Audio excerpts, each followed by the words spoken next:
Welcome everyone to Never Alone Live. It's a great day today, and we're very excited. I'm Johnny, and as usual, we have Krista, the sober Barbie, and a very special guest from Wake Up with Marci. Marci is here today and talking with us. Marci, you are a novelist. You've written books, and you have your own podcast. So we're going to learn all about that. But why don't you tell us about yourself? Give us a little bit of experience, strength, and hope. Yes, thank you guys so much for having me on. First off, it's absolutely fabulous to be here. And I love that we can have these conversations to help others out there to know that they're not alone. For me, boy, we got to rewind really far. I'm not going to bore you with all the details, but I will say that my life started off with a lot of trauma. And when I was about 12 years old, it was the first time I drank alcohol.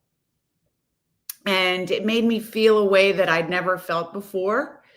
I felt happy. I escaped. And it was a feeling that I wanted to continue having. And that started my relationship with alcohol, really, my journey with alcohol. So I started experimenting with alcohol. My mother married a man, and they allowed me to drink with them when we were on vacation and at different times. And it really started off probably for me about 8th grade. I started drinking on the weekends. And it just continued that way until I was out of high school. And then I drank every day. I drank every day of my life, except for the times that I got in trouble. When I was early 20s, 1920, I got a couple of DUIs. And so during that time, I tried to stop drinking. But the idea of forever was so terrifying to me. And even though I had to go to AA because the courts made me go, I couldn't believe that I was actually an alcoholic. So I continued my life with alcohol. I had ups and downs, good times, bad times, but I will say that it was a constant for me. And it created a lot of problems in my life. But when it came to relationships, because of the sexual abuse and the trauma that I had and abandonment, and then the alcohol, there was a lot of fighting and dysfunction and hanging on to relationships that were not positive in any way. But I did ultimately go through college. I started a career in media, and I actually did very well. I ultimately became the director of on-air promotions in LA for Fox Cable Network. And I met my husband in LA, got married. And again, I was still drinking every day, but it was just the norm. I'd get home from work, I'd drink alcohol on the weekends, we'd drink alcohol. And I tried to maintain what I thought normal was. Just because drinking every day was normal for me. It's what I knew. It was just that I knew that I wasn't my mother. And my mother had terrible alcoholism, and her path was very different as far as blacking out and then ultimately in jail and rehabs and such. So I wasn't my mom. And so that was my bar. And I was managing a life that looked pretty damn good from the outside. When I was about 40, I decided to get in front of the camera. At this time, I had 2 children. I was living in New Jersey, about 25 miles outside of New York. I decided to get in front of the camera. And I also now, I'm in my 50s now, but I realized that I was going through perimenopause. So I had whole storm brewing inside of me. And I was trying to manage my kids. I didn't want them to feel abandoned. I wanted to be there for them because I never wanted them to feel what I felt growing up with my family. I started using alcohol as liquid courage when I was in front of the camera because had no confidence, and I just felt judged all the time. It was a very, very difficult career for someone who doesn't feel confident about themselves or have self-love to pursue. And also my husband worked all the time. And then with the perimenopause and feeling like my life was falling apart, it was just a very difficult time. And my alcohol was elevating and elevating, meaning I started drinking during the day. It wasn't just in the evenings anymore. I started hiding my alcohol. It was causing a lot of problems in my relationship with my husband. Um, and I ultimately did try to stop drinking. And I went into AA. And when I went in, that was in 2014. I was sober for about 3 months. And I convinced myself that I didn't have a problem. I was comparing myself to others in the room, my story. I was still raising my kids. I had the career, I had the husband, part of community. So I was like, I am not I am not an alcoholic. I just didn't believe it. And like I said, that I was comparing the story. Within that year, my drinking elevated to a level that was very frightening for me. And I was thinking about it all the time that I needed to stop drinking, but I didn't know how. And I was so fearful of it. I couldn't imagine my life without alcohol because it was what I'd always used to cope with life. Well, ultimately, the last day of drinking was October 3rd, 2015. I'd gone for a modeling gig. Ultimately, I showed up at the gig and I convinced myself that I didn't need the alcohol. I didn't need my liquid courage. Then I found out that I was at the wrong mall. I was modeling a clothing line that day. So what did I do? I go into chaos. I jump in my car. I start drinking my liquid courage. I'm going as fast as I can. I get to the gig and I walk the show. My friend was there. We go out drinking afterwards. And ultimately, I ended up getting a DUI. And I went to bed that night as a victim. If my life were not so bad, that this wouldn't have happened. But something happened that next morning, October 4th, when I woke up. I felt like if I didn't make the change, that I was going to lose everything that I had built in my life. And I knew in that moment that I didn't want to lose it. I thought I wanted to change. I thought I wanted a divorce. I thought I wanted everything different because everything was everybody else's fault. But in that moment, there was a shift. And I knew in that moment that I needed help. And I went downstairs and I sat down with my husband and I told him I needed help, that I was an alcoholic. And he ended up embracing me. And it was the first time that I had felt love, that unconditional love that I'd been seeking my entire life. And there was just such a release. And I didn't have to fight anymore. I didn't have to lie anymore. I didn't have to cover up my pain anymore. And I surrendered and I went back to the 12-step program and I'm over 10 years sober now. I never looked back. I did everything I was told to do.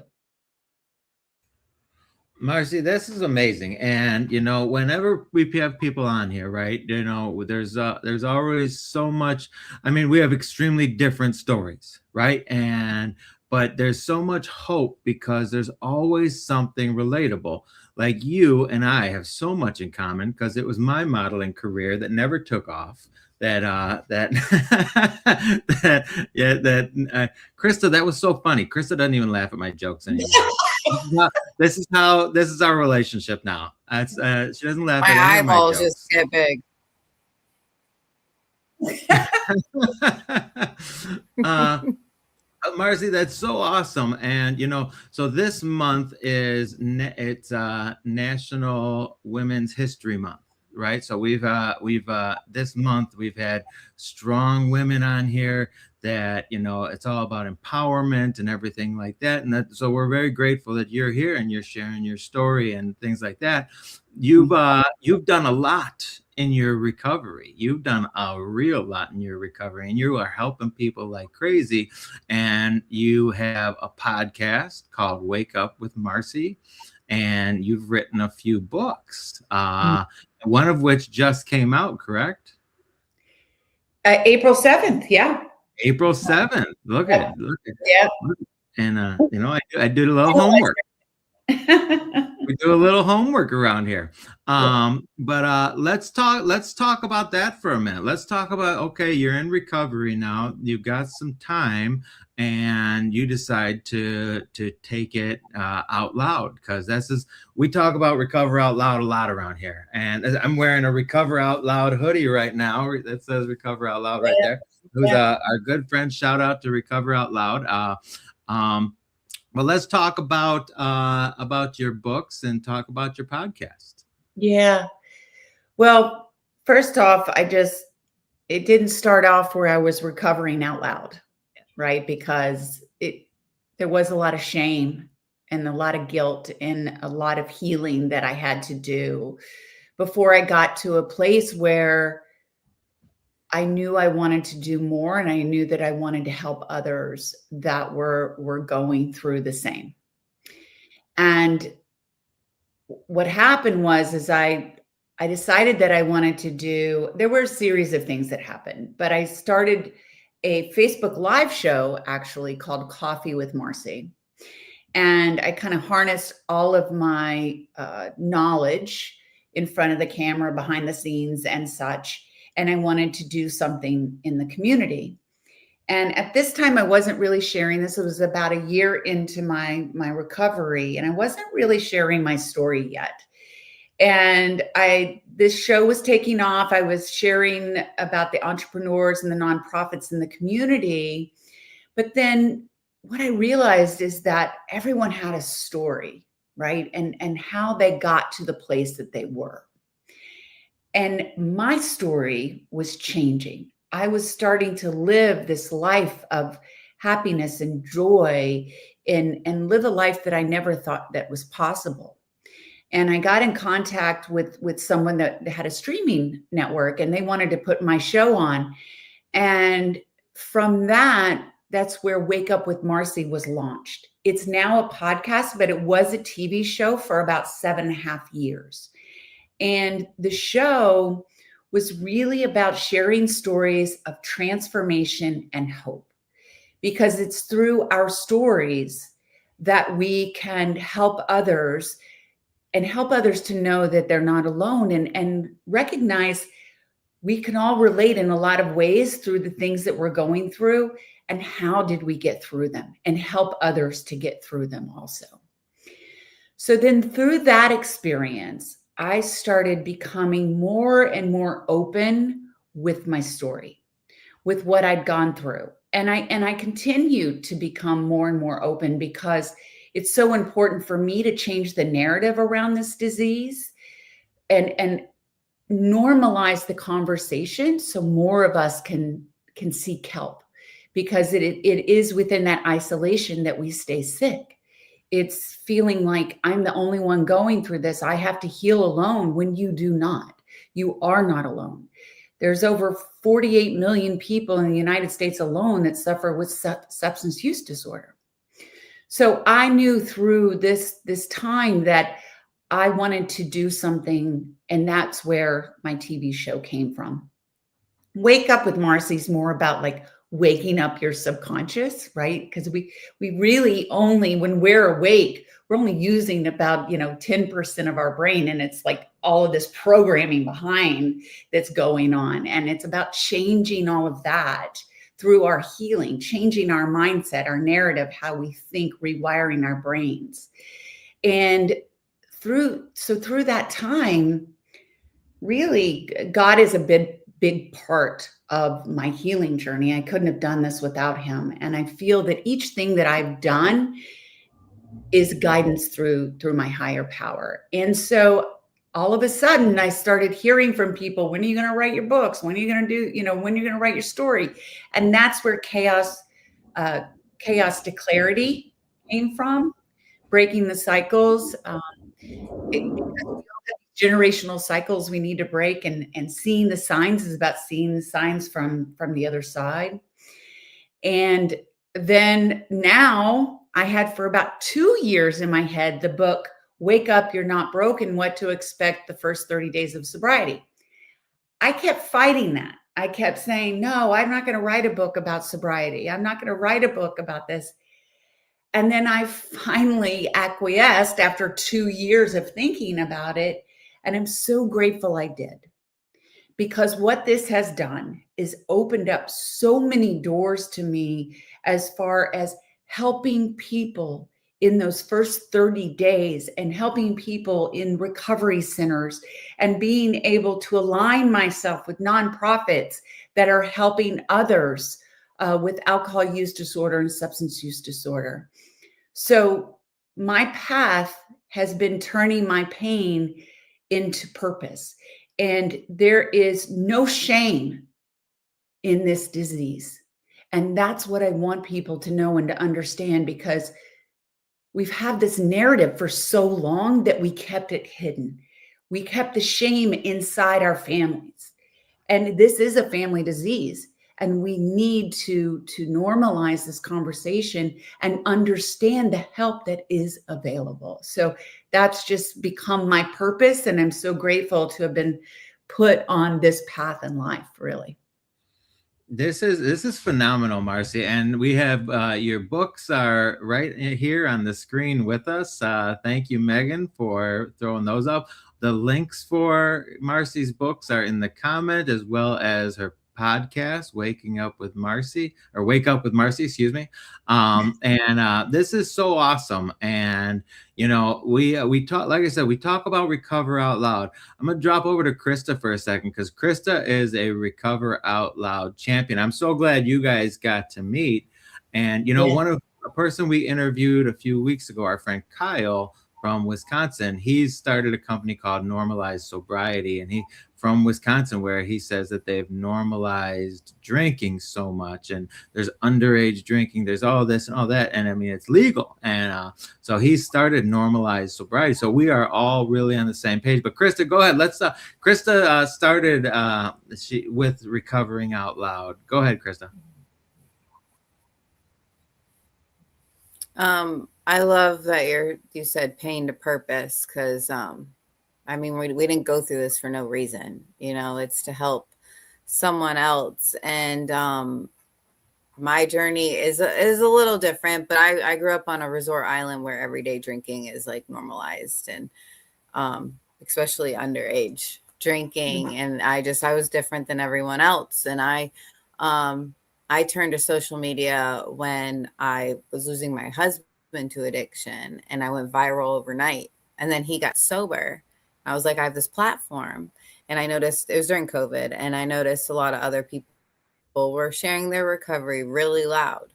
I'm like, okay, I've always recovered out loud. I wanted to tell everyone how just the steps are just amazing and help you be a better person. Really, we all go through hurts, habits, hangups, and we can all benefit from it.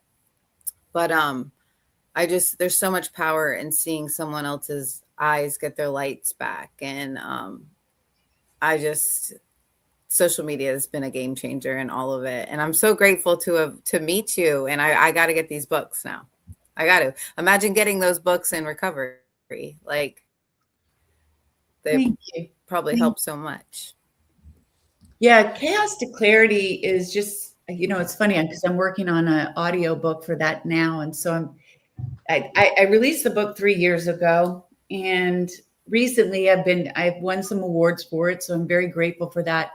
And I decided to do an audio book. So I'm listening to it again. And so much of it is about overcoming the trauma in our lives. And that's a big part of it, right? Because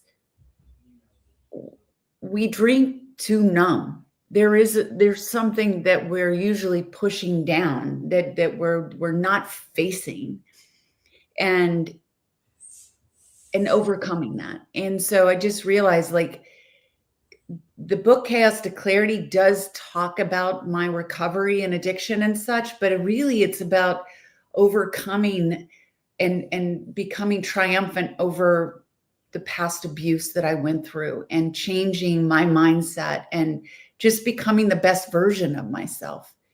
And what I did learn through those steps, because those steps saved my life. I had so much therapy in my life, but it was through those steps that really there was this huge ability to heal in a whole new way. And I've always said, I wish everyone had those steps. I wish we could implement that in everyone's lives, because you become just emotionally intelligent. You want to give back. You become spiritually fit. You heal from your past. You know your part. Like, there's so many great things that come from it. So maybe that's something we can do. We can start implementing these steps and making them more normalized. That's you're Yes, preaching to the choir. normalize steps. Normalize steps, normalize some sort of therapeutic values in our lives. The book told me if I could do it on my own morals and convictions, I'd be okay, but I couldn't. My morals and convictions, my rules for life that I broke over and over again, they got me here. They got me to the bottom of the bottle, and into an addiction. So the idea, the premise of everybody working steps, it's amazing. We talk about it a lot. Krista, that's one of Krista's platforms, is she says everybody needs to be working steps, and it doesn't matter what steps. Yeah. We've got, so we're very program agnostic, right? We love all forms of recovery, whether you're working in AA, NA, CR, CA, whatever the case may be. If you're not working a program, but you're trying to live a better life, and you're hanging around the tiki-taki streets, we got a lot of that. It's anybody trying to do something better, and finding a power greater than yourself. It's so enormous, because when I run the show, it goes wrong. When I have a higher power that runs the show, it goes how it's supposed to go, and I can accept it, whether it's good, bad, or indifferent. So that's awesome, Marci. But let me ask you a question. I've got some questions. I like my questions. What is your favorite thing about helping people? What does it for you? Well, my favorite part about helping people is the gift that I receive, really, in my heart, knowing that giving of myself is helping someone else, but it's also, the biggest gift is for how it makes me feel, the fulfillment that I get from that. I know that we give and we say we do these things to help other people, but at the end of the day, it is about helping ourselves too. And that's what keeps me going every day, is that fulfillment that I receive from giving of myself to others. It's so amazing. It's so rewarding. The 12th step says, having had a spiritual awakening as a result of these steps, we tried to carry this message to others and practice these principles in all our affairs. And it's so amazing, because when I'm helping others, I am building my relationship with God. So, in helping others, it helps me. And it's so amazing. And I love everything that you're doing. Christo, the same question. What's your favorite thing about helping others? You're on mute. Oh, there she goes. I'm here. I'm having a little technical delays, but I'm here. What is my favorite thing about helping others? Yes. You can't keep it if you don't give it away. I, Oh, you so good. know, and it is what I receive back as well. It's the light in those people's eyes. It's seeing families reunited, people getting second chances. It's the result of it. Even if they don't take the help, you're still planting somewhere along the way. It hopefully will be watered, but um, it's putting my pain to purpose. Like I didn't struggle all those years for no reason. Like my life's not a waste. That's like my favorite part. I'm telling you, it's just watching people grow, watching people get better. So we've got a lot of people in the comments, and I'm going to dote on one person in particular. Is a woman who she got sober on TikTok, and the first day she says, "I don't want to do this anymore," and a group of women wrapped their arms around her virtually and stayed online with her for 24 hours, and they stayed up and got through that first day, and now she has 5 months, and it's so amazing, and we're so proud of her. So I'm not going to call out Lauren's name, but uh see, that was funny. Krista doesn't laugh at any of my jokes anymore. That's fine. I don't need Krista to laugh at my jokes, Marcy. You and me can be best friends. She's not my best friend anymore. Uh, I'm uh, over here He thinks screaming. you're delayed for her. She can't hear. I know, right? This is so good for me on my end, Marcy. Her technical difficulties work for me. But this is great. I love this. And but so okay. So from your TV show, from your podcast, I like this question too.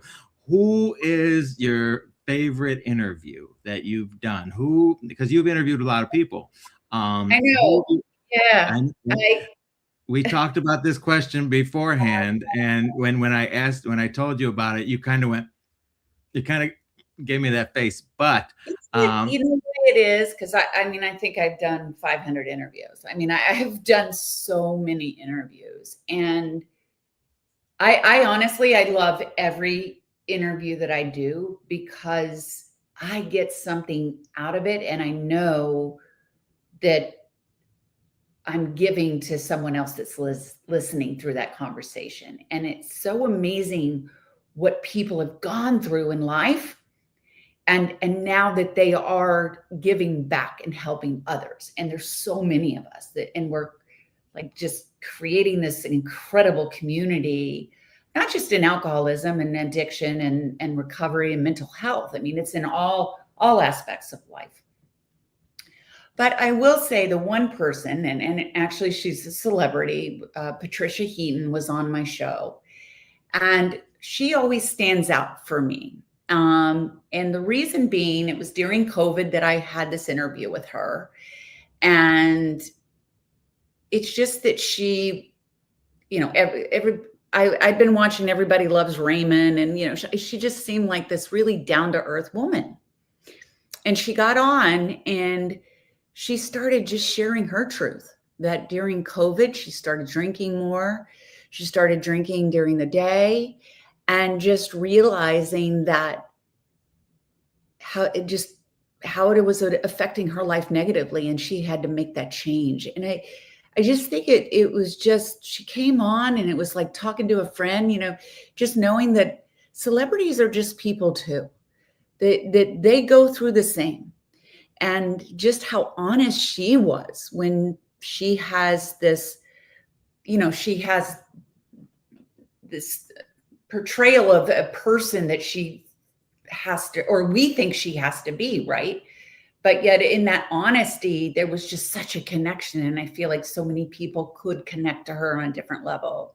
So, right, this disease has no boundaries, right? So I just, for some reason, that one interview just really touched me because she didn't come on necessarily to talk about that.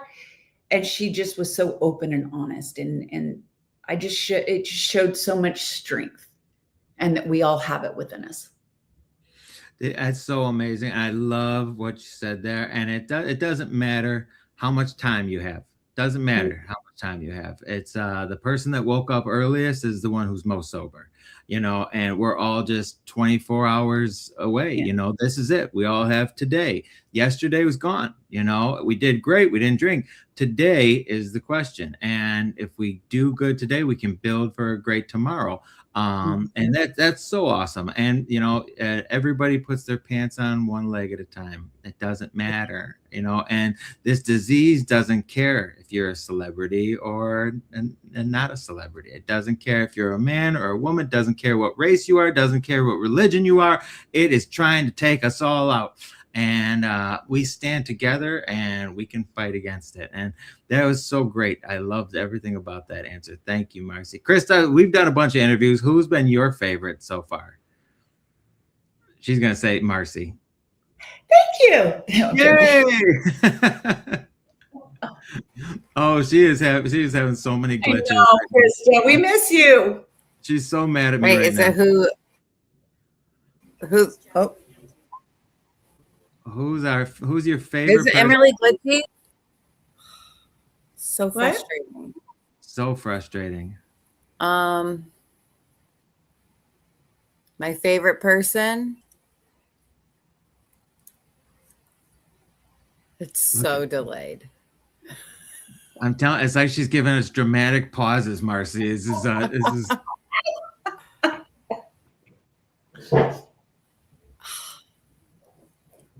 We got you. We got you. What is it? Who is it?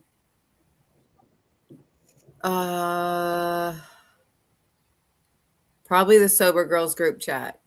Oh yeah, that was so good. We had so between these 8 women that were on here a couple weeks ago for Women's History Month.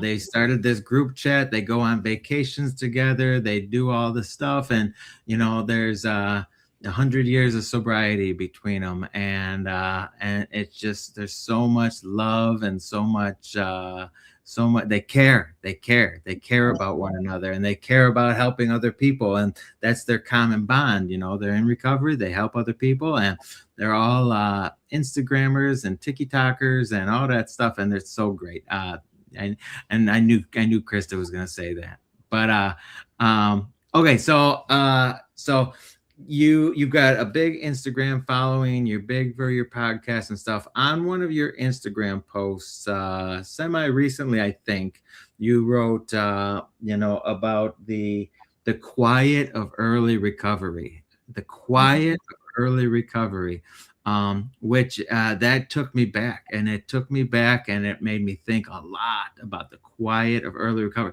Tell me your thoughts on that. Yeah, the quiet of early recovery. Well, the quiet of early recovery for me is really, you feel like you're in this alone, and you have so much shame and guilt, and there's so much suffering. And that's the quiet reality of the beginning of this journey. And the thing is that we have to be a part of a community, and we have to start speaking our emotions and our feelings, and really listening to others, so that we can break free of that quiet suffering. And the more and more that we feel comfortable in that, and we can forgive ourselves for that, we have the ability to then find our voice. It's so big, when we come into recovery, we suffer from low self-esteem, and that's a common factor, and if we were all winning, we probably wouldn't be at meetings. But we get in there, and the guilt, the shame, the remorse, the sadness of the person that I had become, but you know what I think hit me the most about this statement was the lie the lie. I had been living this lie, trying to get people to believe that I was doing way better than I actually was. And the dishonesty, and I lied to myself more than anything. And the quiet of it all was not being able to say what was actually going on with me, and what was actually going on in my head and what was actually going through, not being able to be honest and talk about these things. So when you wrote that about the quiet, that's what I really thought of. And I know you talk about trauma a lot, and Mhm. that's so big, because people will take that trauma and just bury it deep inside and Mhm. live with it, because they're so scared to talk about it. And with people like you and people like Krista and people that are recovering out loud, and they're telling on this trauma and allowing other people to relate and come back and say, oh my goodness, that happened to me too, and then they can be vocal about it. That quiet is you know breaking free, and it's so awesome. That's Yeah. Go ahead. Well, just when it comes to trauma, I mean, this lives within our bodies, even though we think that we're not going to think about it or we're going to push it down as far as we can, it's still always there.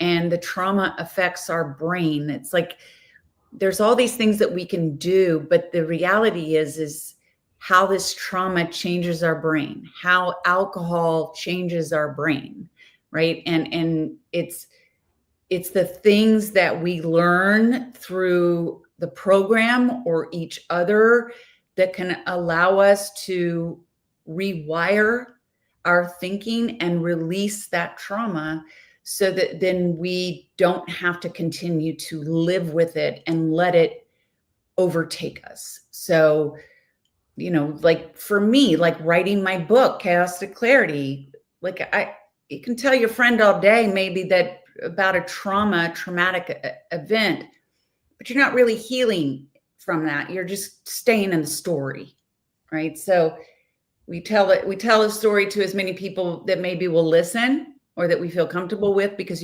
we want them to feel sorry for us, but it's not really necessarily, it's more about being a victim. And so it's about learning how to really release it and heal from it.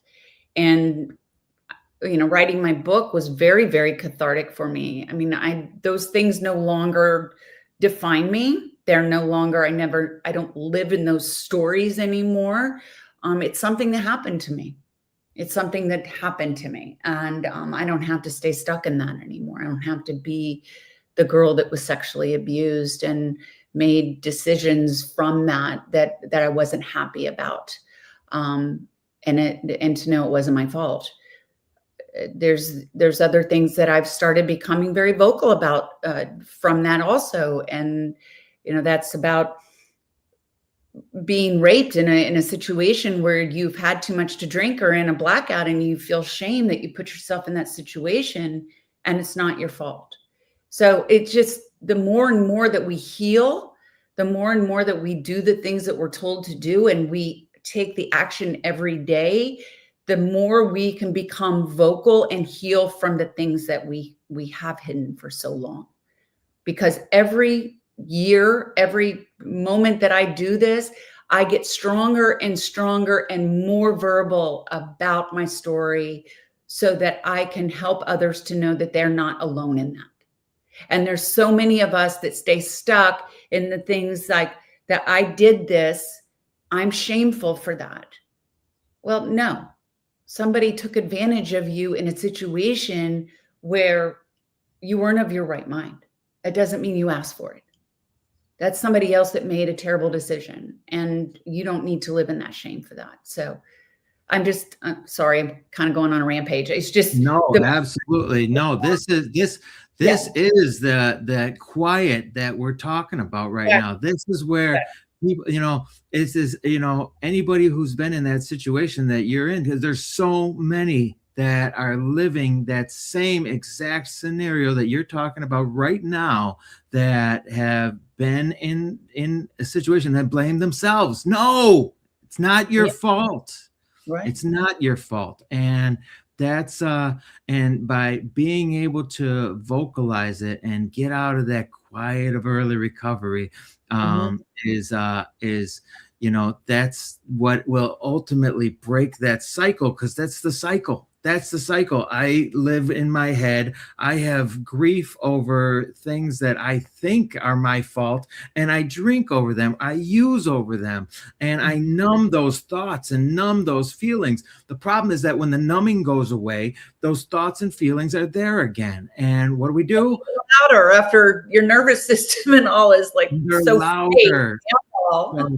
So now we drink more and we use more and we do more, all to numb those things, when in all actuality it was never your fault to begin with. And this is where people like you that are talking about it and recovering out loud and saying what needs to be said. We on the TikTok, I'm telling you, it's we go on TikTok every morning, right? And we've been doing this since last July, so coming up on like 9 or 10 months. I've learned so much in this time, because we're meeting people from all over the world, and we get lots of new people that come in, and they're struggling and they don't know why they're struggling. But these are the rationales. These are the reasons. This is the alcohol and the drugs are but a symptom. It's in here. It's these thoughts and feelings that need to be expressed, need to be talked about, and that's the biggest. That's the biggest of them all. I just started my venture on TikTok, so I have to find you on there. You have to. You have to. It's every morning. It's Yeah, I amazing. love it. Now, do you go live every morning, or you're just posting something every morning?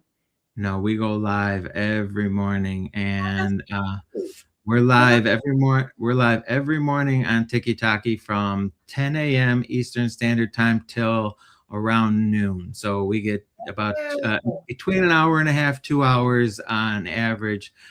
We bring up a topic and we'll talk about it, and we bring up a lot of people. So we get an average of between 20 and 30 people that come up and share on that topic specifically. And I'm telling you, it's so amazing, because it's all the programs, and it's all the diseases, and it's everything, and it's this hodgepodge community that just come together with vulnerability and trust and love and helping others, and it's awesome. It's awesome. But you definitely, I hear way more stories than I would have ever heard just sitting in an AA meeting. And it gives you the ability to be able to help others more, but just by having more resources. Yeah, I love that. I love that. Look at, and Krista is just frozen there. I feel so bad for her with her technical difficulties. So I want to talk more about your interviews on your show and on your podcast, because there are a lot of controversial topics out there. How do you deal with? Because I mean, you bring people on, and they have a controversial idea, then this is what they're going with, and how do you deal with that? What goes on when that kind of stuff happens? Well, it's funny you say that. I don't really approach controversial topics. I don't want to touch it. I don't want to be a part of that. So really, I don't have. There have been a few times that I've had guests on that have had controversial things going on in their lives, and maybe I didn't realize that. And I had people comment about the person, like, why would you have them on? But I don't want to make anything about. I don't want any energy wasted on a controversy in any way. Right? We're all together trying to learn something, trying to get some help in some area, and you take from it what you will. But so I don't really touch the controversy in the things that I do. And see now, and the reason I ask, and that was kind of a loaded question, and it's because next month we are going to be talking about a controversial subject, and Okay. where some people call it controversial, some people don't, but we're going to be talking about MAT, medically assisted treatment, and all of the variations of it. We're going to be talking about the advantages of it. We're going to talk about the disadvantages of it, and and this is another thing that has opened my eyes. And it was actually a guest on Never Alone Live that we had a few months ago that just changed my life forever. And I've been sober 22 years, and I go to AA meetings, and I know about it, and I've become a stuffy old guy who's stuck in my ways. That's how it works, but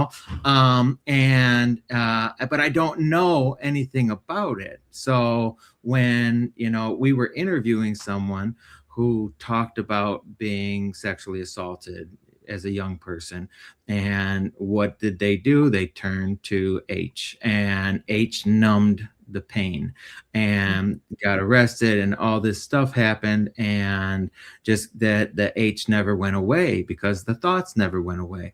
And she was able to get on Matt and actually get some relief, and now she's been sober for coming up on 2 years.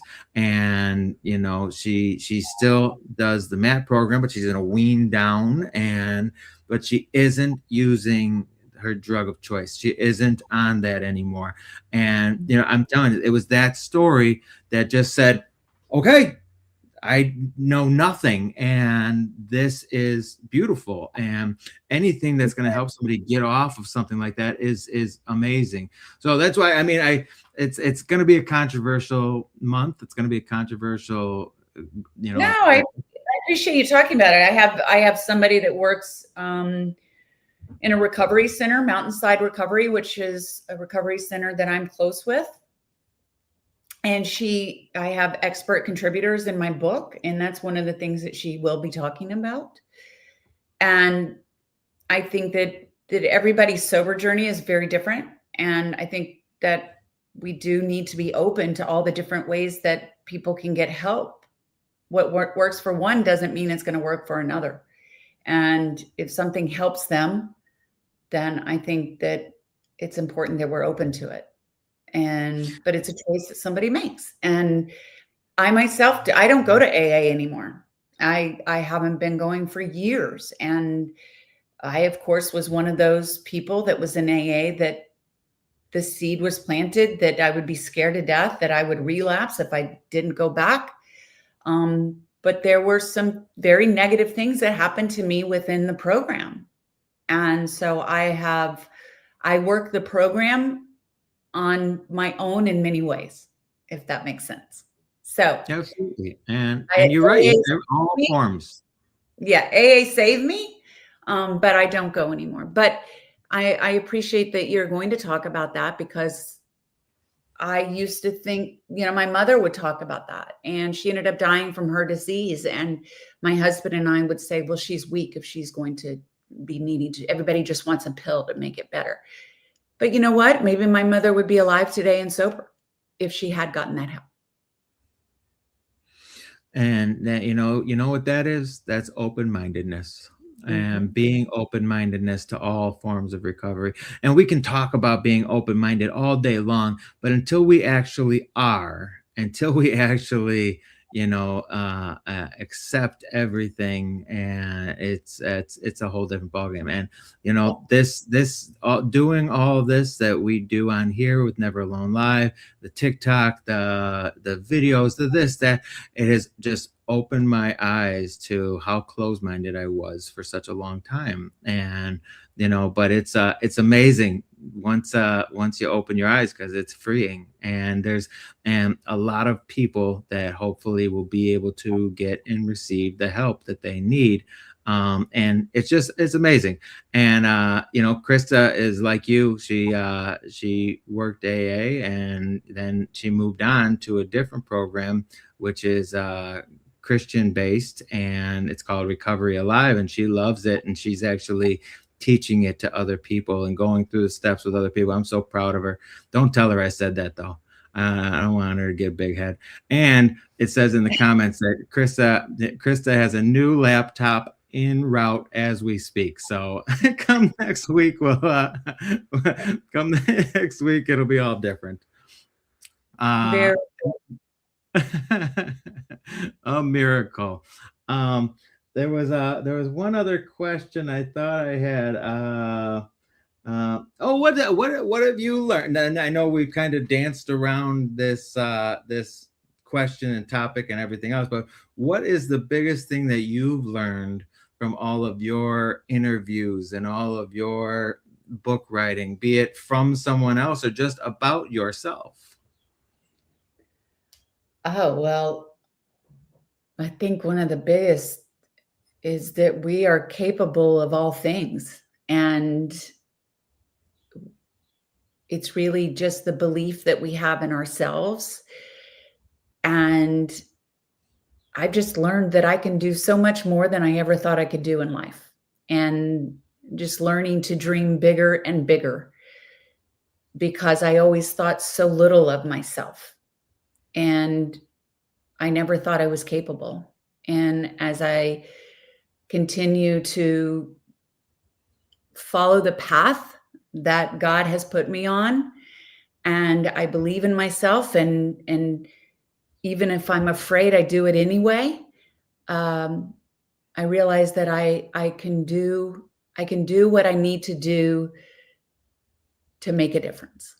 And even if I'm doing it afraid, because anything in our lives that we do, it's not about waiting until we're ready. It's about taking the action and doing it. Because if we wait until we're ready, we're never going to do it. Even if I'm afraid, I do it anyway. Marci Hopkins, thank you so much for being on here with us today. This has been so amazing, and what a great conversation. And I really hope that some of our friends who are on in the comments, and they will all agree with me that this was phenomenal. And what a way to end Women's History Month. Marci, thank you so much. Thank you, everyone, for coming out here and listening. Everybody go follow Marci. She's going to be joining us every morning at Tiki Taki now. And we will see you all next week. God loves you, and so do we. Have a great day. Bye.